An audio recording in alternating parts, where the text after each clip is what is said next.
There. And we're good to go, people.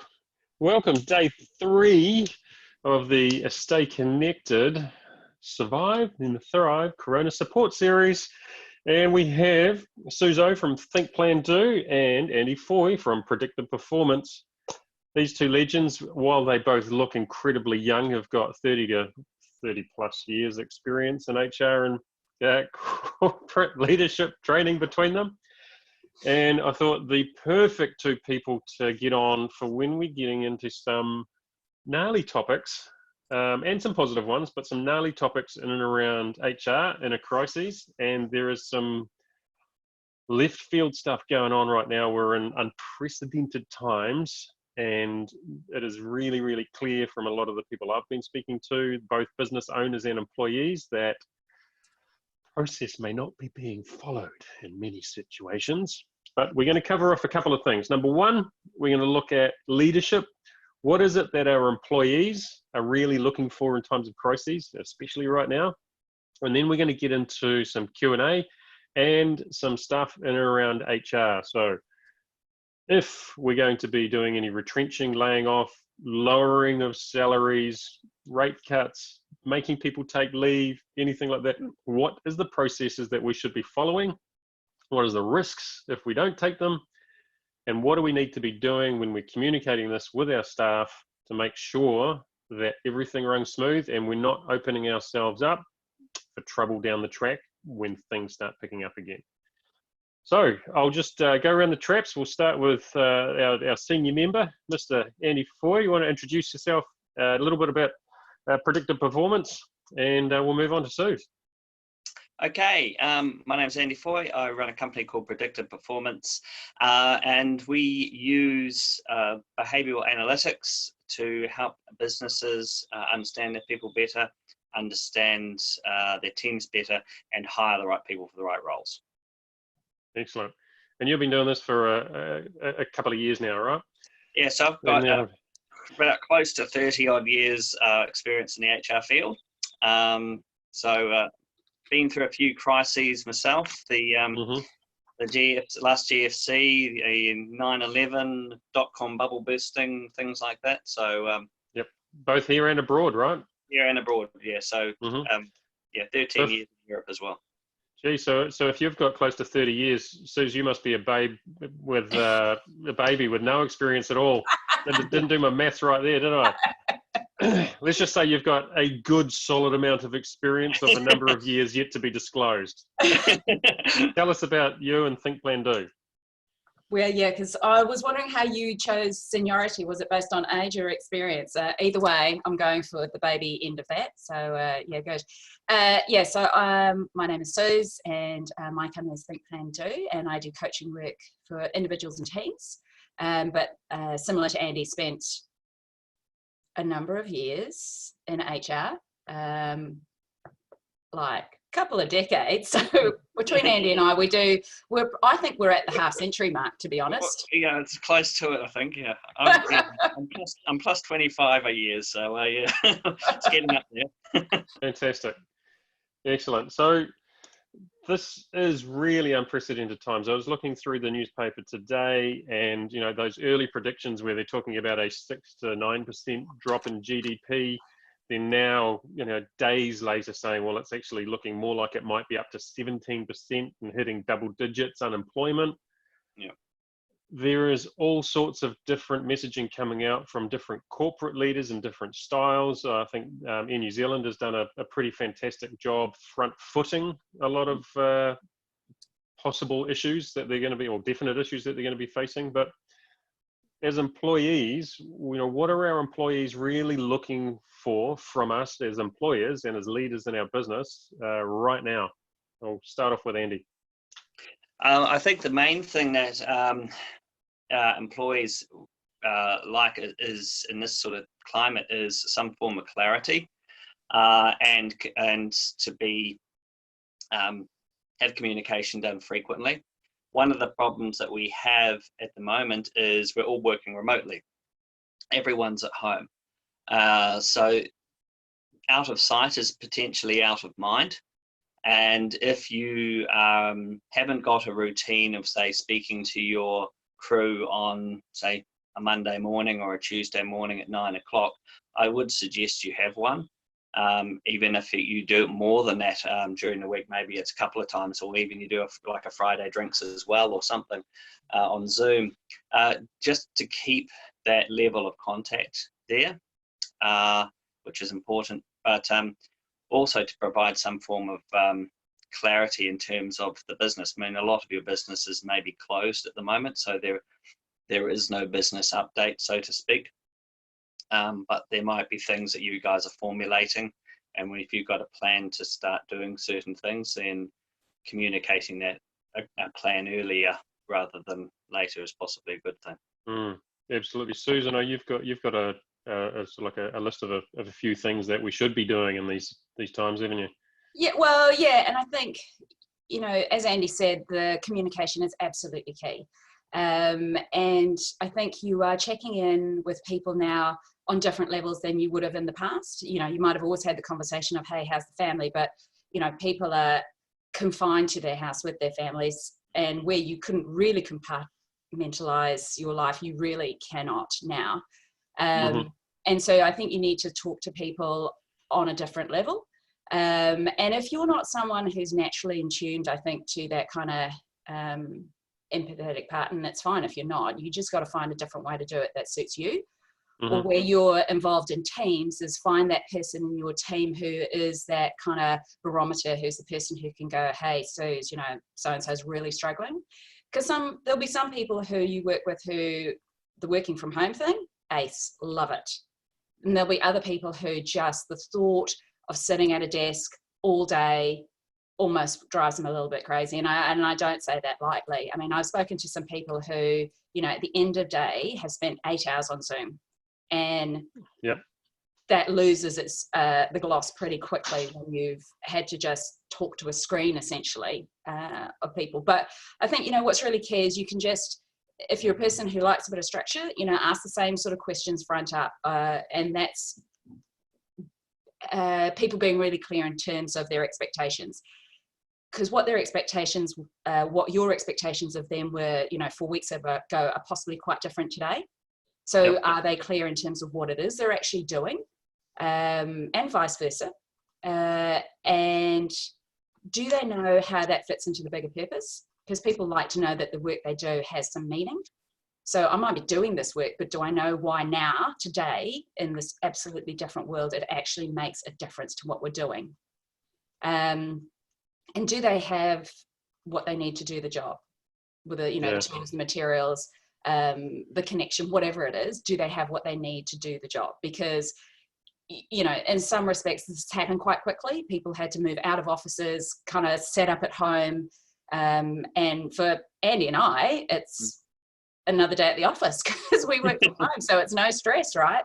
But there are some people who've been out shopping, buying printers, and, they're getting kids home from school and getting them organized and trying to get work stuff organized. And it's just, one thing after another. So I think if you can check in and ask, are you really clear on terms of what you're doing? Do you get how that makes a difference in the company today?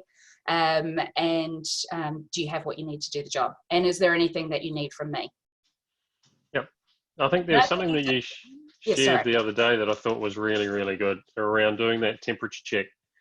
So we do a daily huddle, both within my team, and we've started a daily huddle with the clients that we've got in an accelerator program.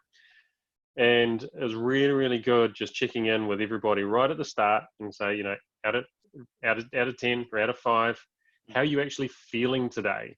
Yeah.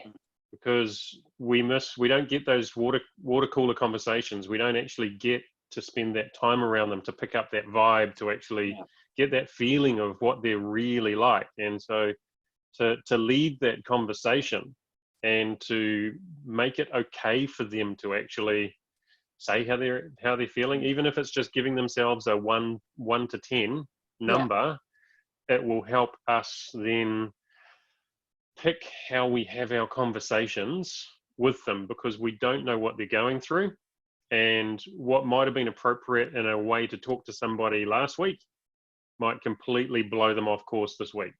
Completely agreed. Yeah. Yeah. Mm. Mm. So, and that's for the people that are lucky enough to be able to work from home and that have Correct. actually still got some roles. Now, one of the things that I was thinking about with that is when it comes to working from home, were there any, or are there any obligations from us as employers to ensure that they've actually got the right things so that they've got the ability to effectively do that and work from home, whether it's workstations set up with appropriate equipment and things like that? Or is it, this is our unprecedented times, we just got to make do, people? Yes and no, I'd say is the answer to that at the moment. If you were, in the usual scheme of things, if you were requiring people to work from home, there would be some kind of obligation to ensure that person had a well set up office and things like that. Mm-hmm. But I don't know how many Zoom calls I've been on in the past week where they've been done at kitchen tables, they've been done in kids' bedrooms, etc., etc., etc. So people's wives walking past with stuff from the garage. Yeah, precisely. So I think there's to be fair, there's a lot of flexibility around that at the moment. Mm-hmm. So would it be fair to say that there are obligations, but like a lot of things that are happening at the moment, the view on it is a little more lenient based on the extenuating circumstance? Yeah, and I think again that's about the expectations piece, because there will be things that even if you're working from home, you just cannot do without physically being in your office, and that's again that expectations piece, right? Of being really clear in terms of what you want people to do and are they actually able to do it. Mm-hmm. Yep. It's common sense stuff, right? But people are under a lot of stress just to keep things moving, to keep businesses heads above water. And so people just sometimes, I think, need to take a deep breath and have a bit of a reality check. Yeah, absolutely. And for all those that are live on the webinar, as opposed to those that are seeing the Facebook stream, those that are on the webinar, you are more than welcome to chip in and ask any questions that you like, and we can cover them off as we go, or we can answer them at the end. There are a number of really, really juicy questions that I've been seeing floating around, both in the news and on social media, and questions that I've been asked myself that I've said, no, go and talk to somebody that actually knows what they're talking about on this. And one of them is around the government subsidy that came out, the $595 per, or whatever it was per employee, the $7,000 over 12 weeks. Does that go directly to the employee? Does it go to the employer? Do we have to pass the whole thing on? What do we need to communicate to our staff? And what happens if we don't keep them on over that period? There's a whole bunch of them in and around that. So I'm not sure how familiar you are with all of it, but let's start at the top. And maybe Susie, you can kick off on this one. Just what is your thought, and what is your understanding in and around obligations of employers in and around, whether it's part-time or full-time, the subsidy that we got from the government? I'm going to say I don't really know. I think, what I would say to people is, if you don't know, find out, because if you do it wrong, you'll get your butt kicked. Yep.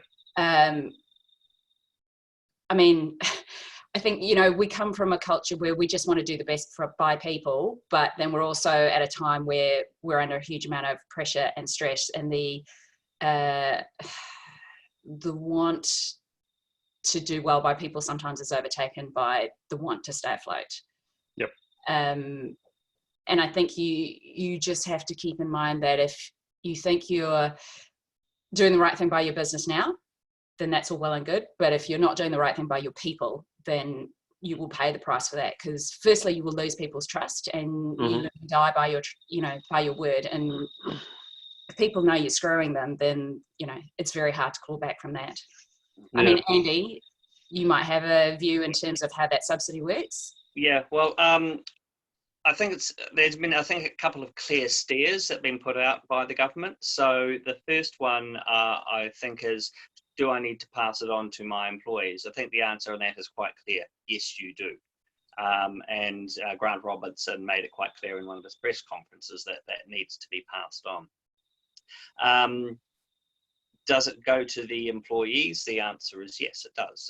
So you receive it as the employer, then you have an amount of money that you can then use to effectively subsidize your wage bill for the next 12 weeks.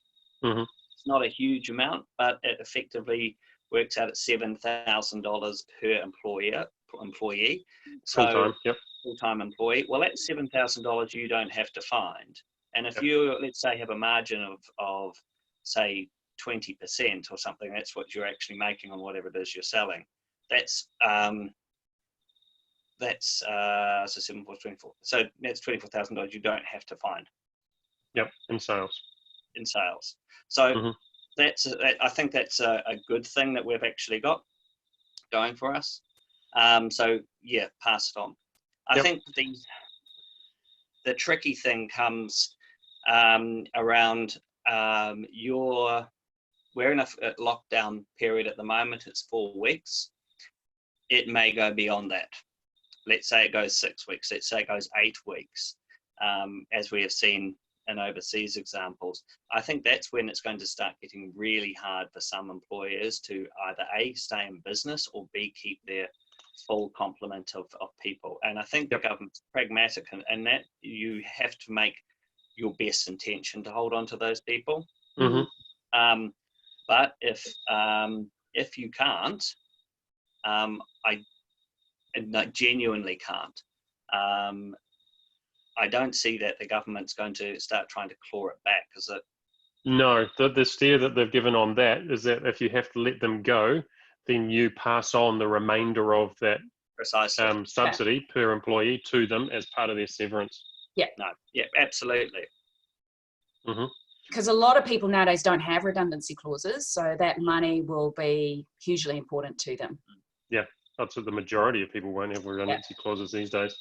Well, talking about that, we're getting into process, and that aside, anything to do with people, there is really well-defined processes that employers need to be following. And that's whether you're dropping the salaries or wages down a percentage, whether it's enforcing leave, things like that. Just at a high level, your take on the sorts of processes that businesses should be taking when they're communicating, if they are going to have to go, let's take the wage drop for starters, because virtually every business owner that I've been speaking to that's got employees as a small business, right from the directors through to every single staff member, they're taking a cut. So what is the process that you should really be following when you are going to look at enacting something like that? Okay. I think that it goes back to what we started off with a call, and that is talking to people. And you're going to need to consult with your employees because it is a change to their terms and conditions of employment. And I think it's one of those things, especially if you're leading from the front and taking a hefty cut yourself, you may actually not be, as a business owner, actually bringing anything into you to feed your family at the moment and relying on the mortgage.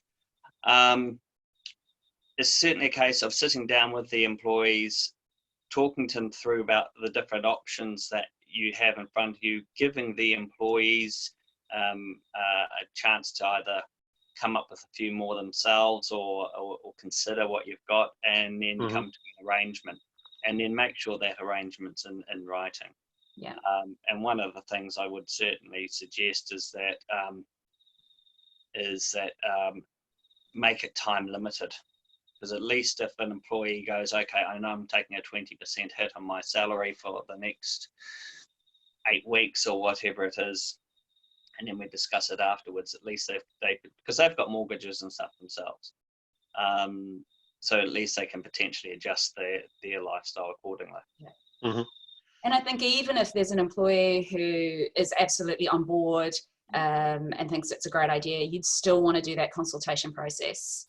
And you'd still want to give them the time to consider the options you've put to them or they give to you as alternatives, and then again in writing, as Andy said, because arguably they can say they were under a lot of stress and weren't thinking clearly and felt under pressure to, play their part, kind of thing. So yeah, there's no excusing the consultation process, I think, is probably what's no. And the current environment with remote working and the such, like, is that in writing by email on an individual basis sufficient? Well, at the moment it has to be sufficient because that's all we currently have available. We can't really do it any other way. And if you have an email trail, I'm sure that would be okay. If you had it documented in terms of you spoke to someone on the Monday, we discussed ideas over the Monday, we talked about it on the Tuesday, and on the Wednesday we came to an agreement. It was written, and they say I agree to forego 20% of my salary for the next 8 weeks, or I agree to a reduction of my salary of 15% from the 1st of April. If you had that as an email, I think that should be okay. Yep. I mean, quite bluntly, we've done that ourselves in our business, right from the director all the way through every single staff member. Across the board, everybody has taken a percentage cut. And what we have done is we've said, look, this is for a 4 weeks, and it will be reviewed in 4 weeks' time in regards to if it needs to be extended or other measures need to be taken. Because for so many businesses right now, and we've said, can you come back to us with either acceptance of that or any other ideas that you've got that might help us through? And the other thing, Glenn, is like any other consultation process, you want to make sure that person knows they can bring a support person. If you're going to do it over Zoom, get everybody talking on the same page. Just then there's most of them got their kids sitting on their laps and perfect. got the cat. We're fine. It's sorted. I suppose flicking it back to that being, that's not just process, that's leadership and communication as well, right? So what are the sorts of traits that number one, what are the sorts of traits that we need to be really exemplifying now? Because as leaders, there are like the technical term I keep on referring back to, there is a shit ton of small business owners right now that are shitting bricks, trying to do the best they can for their business, for their employees, for their clients, and everything that's out there. And they're trying to be the duck, right? All calm on the surface, but they are paddling away furiously underneath. And being a business coach and marketing coach that deals primarily with small businesses, I'm fielding probably 8 to 10 calls a day from clients and non-clients with people just going, I'm so stressed out, I don't know what to do. I'll give you top 4, and I'd like to claim them as my own, but they're not. They're Gallup's top 4 in terms of the needs of followers. And so again, if you're someone who likes structure, you keep these in mind as you're having conversations and just by what you do every day. So the first one is trust, which I mentioned before. You do or die by trust. And if your people lose trust in you, it's so hard to ever try and get back again, right? The next one is compassion. And that's any day of the week is compassion. But I think it's particularly big now because just so much going on, right? And people need to know that you as a leader and the organization has a heart. Number 3 is stability. Tricky one in these times, but people aren't idiots. They know it's absolutely tough times, but the best you can do, my thought, is around transparency and just say to people, crap, it's a bad time, this is where we're sitting, and this is how you then go on to having those conversations about, I'm taking a wage cut and this is something I want you to consider. Being really just open and transparent with people and just sharing your world. And the 4th one is hope. At some stage this will end, right? And at the moment, a lot of people will just be stuck in thinking about isolation and lockdown. I don't call it that. I call it our bubble of joy. Ask me again in 3 weeks' time, though. But people have to know that there's a day that's going to be better tomorrow. And then that's your role as a leader to be able to see that future and tell them about it and plan for it and be able to build that bridge so other people can see it and join you on that journey. Mm-hmm. Yeah. Any of your top tips there, Andy? I agree with whatever Suze has just said there. It's they're very important. I think it's two things. One of the things I live by is that every business problem is a people problem. And at the moment, this is a problem that was caused by people. And it is a huge people problem affecting the world. So being very people-centric, if you can, in what you're trying to do is going to be quite important to get you through this, but also to help you come out the other side.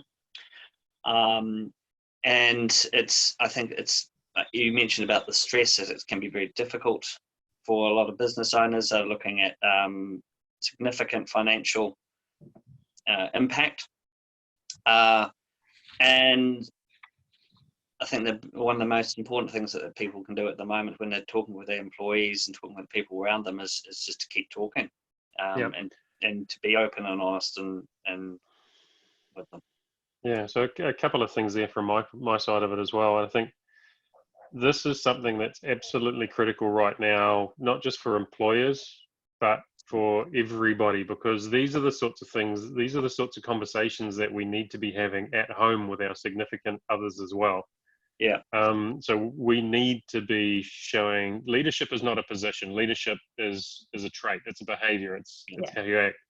And we need to be stepping up, and we need to be leaders in our own home and having these. I'm calling them. I'm saying you need to be a positive realist. Yeah. We need to say this is the situation. This is the real situation, and it looks pretty shit right now, but, and I love the but. That's right? The hope, right? Yep. The but is the hope.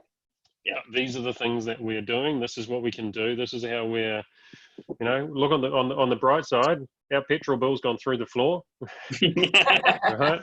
None of the kids are out there spending stupid money on stuff. Yeah. Okay. So in the home life, we can still have those same conversations. And I love that one around transparency.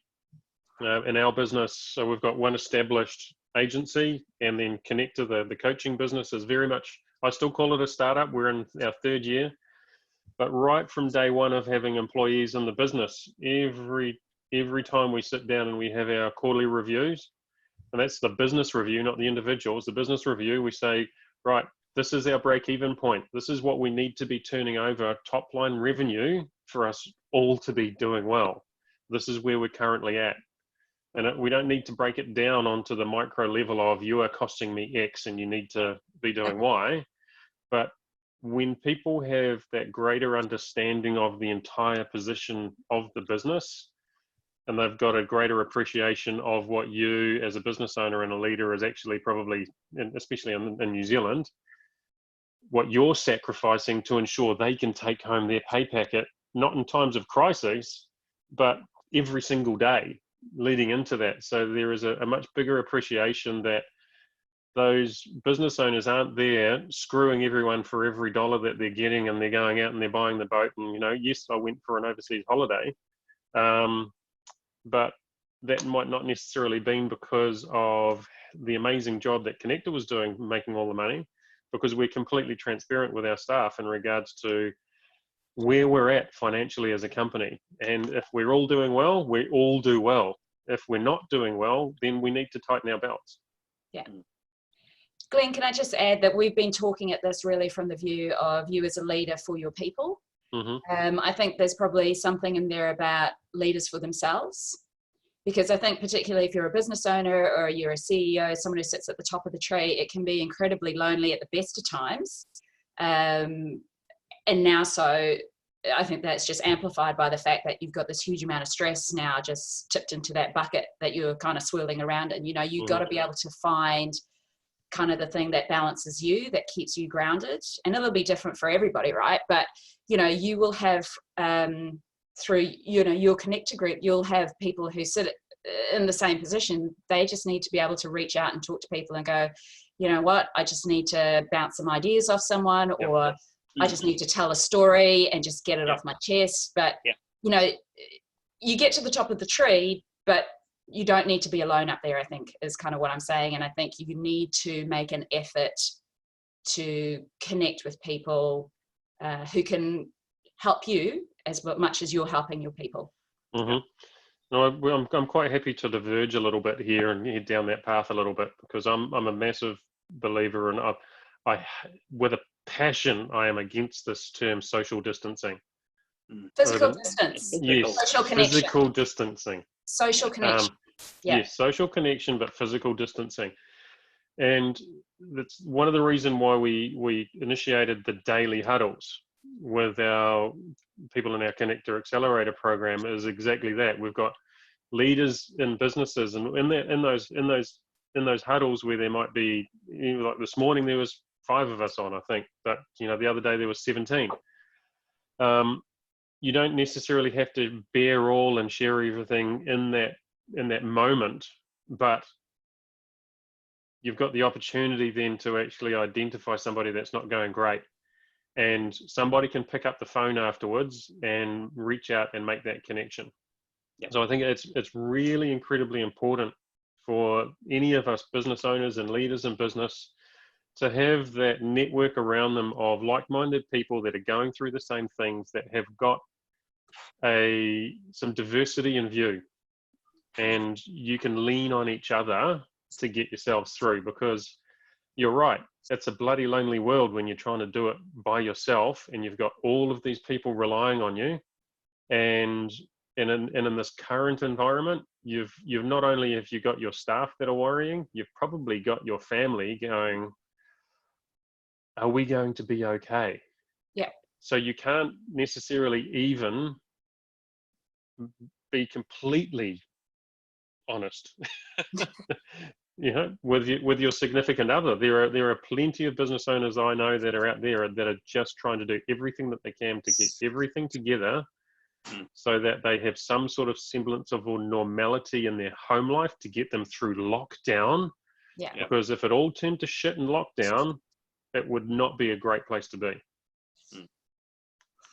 No. That's a heavy statement to make, but it's a truth. It's a truth of what's happening out there right now. Well, you've gone from, you know, some people spending 12 hours, if not more, apart, to suddenly everybody being smashed into, you know, the one house. And for some people, if you don't have a big house, there's just not many places you can escape to. I mean, we're really lucky at the moment. The weather's so beautiful. People can get out and, you know, just get some fresh air and away from other people. But particularly if you've got kids and young kids,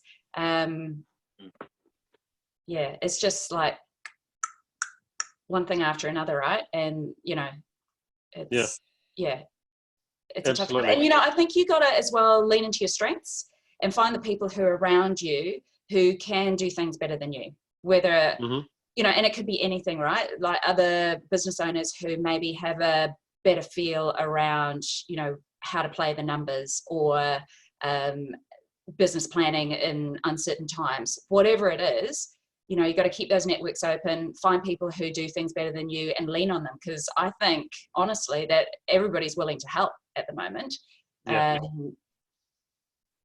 So, you know, you will add as much value as they will, but people just have to be willing to kind of put their hand up and go, I don't know how to do this, or I can't do this. I can never make the microphones work, you know, whatever it is. So from a people perspective, and when we get through this, and if those predictions are right, and there is 10% or, you know, double-digit unemployment, so that's more than 3 times the amount of people unemployed than there are today. Things are going to run significantly differently. Yeah. What are your thoughts on business post COVID-19 and people management? I mean, does the principles of people management change, or do you think that we are going to become more, again, overused term, but empathetic and people orientated, because we've seen the impact of what something like this can have on us as individuals and on our teams? Oh, Well, I I think, think Is it going to go the other fundamentally way? it will be different, right? Yeah. I don't think we can go back to the normal we had necessarily. I think cultures within organizations and within teams within those organizations will be so different. Mhm. You know, I think, you know, for starters, I know someone who worked in a corporate office every day who now has been working from home, who's gone, I never want to go back to my office. I mhm. can do my job perfectly well from home. Why wouldn't I? Yep. There'll be people who can't wait to scramble back into the office, but I think there'll be quite a lot of those conversations. There'll be more more conversations around flexible working. And I think as a leader of people, you need to have some thought, you know, have thought about what you're going to say, because you need to keep your answers and your approach consistent. You know, you will set precedents for everyone that you go, yes, you can, no, you can't. People will be watching to kind of see what you do. Not in a bad This way, is a but really, really good thread that we're going down here, because coming out of lockdown might be hopefully a few weeks away, probably maybe a couple more. But do we need to go back to how it was, based on, you know, the learnings that we've had over the last few weeks? And what sort of questions should we be asking our teams now that are around the future of our workforce and our workplace? I think it even comes back down to kind of what kind of workplace do I want to have, or what kind of workplace do we want to be in? You've suddenly had a change thrust on many organisations that they perhaps wouldn't have considered in the past, and they would have thought, we can't do this because of we are an X organisation, that no, we have to be all in the office together. But what I think you'll probably find is that they're managing to survive quite nicely, having people working remotely. So that suddenly raises the question, do we actually go to a virtual office, or do we have a smaller office and have more people working remotely, and we just have this office effectively for meetings and coming into a hub? So that changes your whole way of working. It goes back to a bit like the 4-day work week that Prudential Guardian has put up. I mean, that was the 4-day work week was a carrot for productivity in effect. And that's been very successful, but the key element for that was empowering employees and trusting employees to get on and do the job. And I think what this is doing is creating a massive experiment where we're having to place trust in employees, and people are responding. I think actually responding in spades. Absolutely. No, I'm with you on that. It's certainly made me revisit, rethink, and relook how we may even do things in the future. And I think like 6 years ago now, we sold a division of one of our companies, and we went from 35 staff, $250,000 worth of office overheads, down to a team of 8. And every employee was in the office.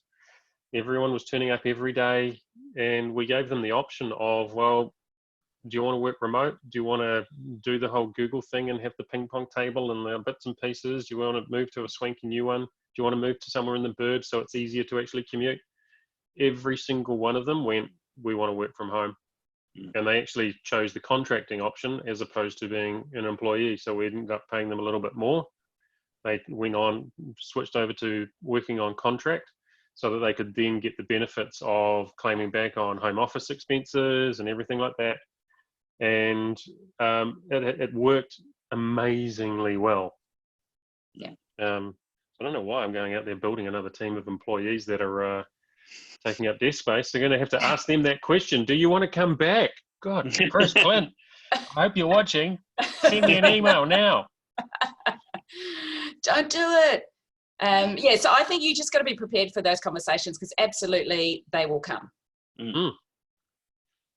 And Yes. what is it that you're going to say? Yep. And I think for a lot of people have had their eyes opened by this as well. Yeah. And I think, people have to see that there is definitely good in this. Like one thing I know with some of my clients, and when I go and see them, they're like always talking about how busy they are in meetings. I don't know that you can sustain that many meetings on Zoom. So, let's look at meetings, because, man, everybody has a moan about how many they have to be involved in. So Totally. the next 3 weeks, we're probably going to have to scale some of that back, and we'll really find out which ones are important, which ones add value, as opposed to which ones are just in the diary because they always have been. Cool. So let's use that as a great point to sort of start wrapping up. And if you can maybe just think of what's the biggest positive that's going to come out of this when it comes to leadership and people, and the one piece of advice that you would give a leader in today's environment. Not to put you on the spot or anything. What was the first one, sorry? The biggest positive Oh, the biggest that's positive. going to come out of this? Yeah. Okay. Biggest positive, I think, is that you will have to trust your people. And I think it's going to be really telling, because I think, oh man, there've been so many conversations about people working from home and flexible hours, and people are really resistant to it. A lot of people have been quite resistant to it because I don't know that they're doing the work and no choice, right? So I think, have some faith in your people that they're absolutely going to nail this for you, but you have to be clear in terms of what it is you want them to do. They have to have the tools and the resources available to do it, and they have to know what they're doing makes a difference. What was the second one? The watch for leaders? One piece of advice that you give for a leader in today's environment. So I think the term desperate times calls for desperate measures just does not apply. I think you need to have a bit more thought in terms of what you're doing. Certainly from an HR process perspective, that'll fail you every time. Desperate measures isn't going to work. You need to follow the process. I know there'll be people out there rolling their eyes when an HR person says that. Jesus Christ, process. But I tell you what, if you don't do it well up front, it will probably come back and bite you in the bum, and it's just going to take more time, and it's going to cost you more money, which you're going to want to have to hold on to. And I think, just look out for your people. Look out for yourself. Mr. Foy. I think the thing that will come out of this, the good thing that's coming out of this from what I can see is we all talk about wanting to spend more time with our family and stuff like that, and at the moment we're all doing that. But it's interesting to see how when we talk about work-life balance and stuff, I think people are integrating the two together in ways that we probably wouldn't have considered before. I know about balance. At the moment, pretty heavy one way. So I think that whole dichotomy is actually probably forcing a lot of people to look at things differently that they perhaps wouldn't have even considered in times gone by, which I think that's a good thing. And I think kind of echoing a little bit what Suze was saying, things at the moment. One is trusting your employees. I think another thing is being as open and transparent as you can with your employees, because there are businesses out there that will have to let people go. We know that, and sometimes it's better to do that. You might want to delay it, but sometimes you may need to do it. And not put off the really hard decisions for you if you got to protect the war chest so that you've got an opportunity to come back into the market. Yeah. Let alone otherwise you could lose everything and end up looking for a job. Yeah. Like everybody else. Yeah. Yeah. Cool. So for me, the real positive for me has actually been quite an eye opener, and it's a little bit along your lines, Andy. I actually think we're getting back to the pure reason that the sort of technology and social media was created in the first instance, and it's to create connectivity rather than distancing, where for years we've looked at frickin' Facebook and social media and everyone's got their head buried in their phones and it's like, what the hell are you doing? But now what we're finding is as a family unit, tonight at 7 o'clock, we're having dinner with some friends in Glendowie with Zoom. Yeah. And we're actually using social media to connect and to reinforce bonds rather than to escape from reality of what's happening around us at the moment. And so it's less of this, oh, I'm looking at what everybody else is doing and I'm envying what's going on in life and you know, I'm not worthy. And it's very, very much more around I'm craving that social connection that I'm missing out on, and and the tools and resources to help that. And my one piece of advice right now is I'm going to use that dirty word that you brought up before, Suze. It's process. The workforce is never going to be the same. And for those of you that are going to contemplate carrying on with this remote working format in any form, whether it's some of your employees or all of them, the better you nail process and the better you nail things like reporting metrics and people are clear on their obligations, their duties, the tasks, and most importantly, the outcomes that need to be delivered, then you're empowering them to just get shit done and you don't have to worry about managing them. You're empowering them to do the job you trusted to hire them for in the first place. Yeah. Cool. So thank you so much for coming on, guys. I'm going to drop some links in on the website page of the Stay Connected website page for some information that Suze has provided nicely in around COVID-19, MBIE. Actually, HR. Andy found those. I emailed you, but Andy found those. Sorry. Yeah. Thank you. Thanks, Andy. No worries. And if anyone wants to get hold of you, Andy, how's the best way?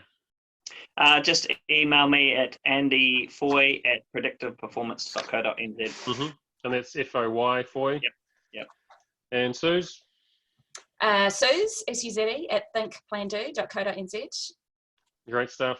Thank you so much. You're, as usual, fonts of knowledge, and you know, sometimes it needs to have left field conversations to have the best outcomes. And we certainly started on one track, and I think we ended on the even better one because we were talking about people, not legislation. Yeah. Appreciate it, guys. Thank you for having us. Have a great one. Have a good Thanks, day. Jack.